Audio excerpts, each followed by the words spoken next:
everybody, so today I'm going to show you how to glaze your sprig bowl to emphasize the texture. So there are a couple different things that you could do. You could do a dry brush technique that highlights the outside, but me personally, I like to highlight the inside because I like using the underglazes with a Celadon over the top to really show that texture real good. So to do that, the first thing is to choose your underglaze. I like Amico velvet underglazes, and you're just literally gonna paint it on there. You want to get a nice thick layer so it really gets in those cracks. I like using this big fan brush because it can really hold a lot of glaze and underglaze, and you want to spend a little bit of time and make sure you get all those little inner areas. Like, you don't want to leave a bunch of white spots if you can avoid that, because that's the whole point of helping to emphasize the texture. Getting all the black in there, or whatever color you choose to put in there, will really make it stand out. So once you've done that, you want to wait till it's fully dry. And then this next step I usually do at the sink, but you want to have a freshly squeezed out sponge so it's damp but not super wet. And you're just gonna wipe off the top layer of glaze, of underglaze, so it reveals the pattern more. So you can see it just stays in those grooves, and just rinse your sponge frequently. That makes this process go a lot faster. So that's why I usually do this at the sink, but for videoing purposes, I just have it, I have a bowl at my desk. So you're gonna do that all the way around.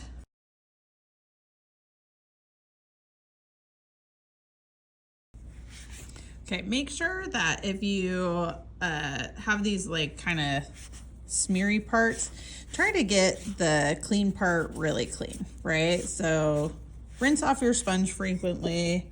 Make it how you want it to look, because like this stuff is gonna show up with a transparent glaze. So make it how you want it to look before you move on to the next step, okay? But keep your sponge really clean, rinse it frequently, and that will really help. Now, you can use any transparent glaze that you like. Me personally, I like to do where I'll have, like, since I'm doing a black background, I kind of like to have the same color on the inside as I do the little texture, and then I like to do another transparent glaze over the top of the outside. So for me, I'm going to use the Amico Celadon, the lavender C56. So that for me is going to go on the outside. So remember with the Celadons, well, most of the Amico Celadons are transparent, so you can see through them. So the areas that are white right now are going to become the color, and the area that's black is gonna, the black from the underglaze is really gonna make the underglaze, like the Celadon, look darker in that area. So again, like, you want to make sure if you get these little holes and stuff, just kind of poke them in there. Like, don't leave them empty. We want to make sure, that's like the toughest part with glazing these sprig ones, is having all that texture. But really you want to get some nice thick coats, okay? So depending on what glaze you pick, I mean, make sure you look at our chart and see how many layers you need. If you're adding more than one layer, wait a day in between so it can really have a chance to dry really well. But it kind of depends on, you know, what color you choose. Now, the lavender tends to be really light, so I might need a few of those. But if I was picking like Storm or something, and I was doing a really thick glaze like this, then maybe I don't need that. But just make sure that you're watching out for these little pinholes, and just kind of tapping your brush on the inside of those little pinholes as they pop up to make sure that you're getting glaze in there. If you need to grab a smaller brush to kind of really get in those areas, go for it. But you just want to make sure that you've got the whole thing layered.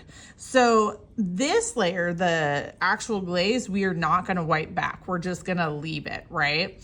Because this underglaze is going to emphasize all that stuff for us. That's kind of the point of the transparent glaze. Now, like I said, I could paint this whole thing black with underglaze on the inside and then still put the lavender, but they also have like the obsidian, which is not transparent, even though it's a Celadon.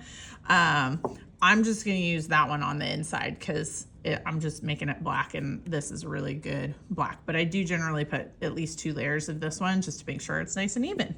So once you have this all covered and you've got all your little, you know, holes kind of filled in, make sure you wipe the bottom really good. So this last part for doing the bottom, make sure your sponge stays really clean.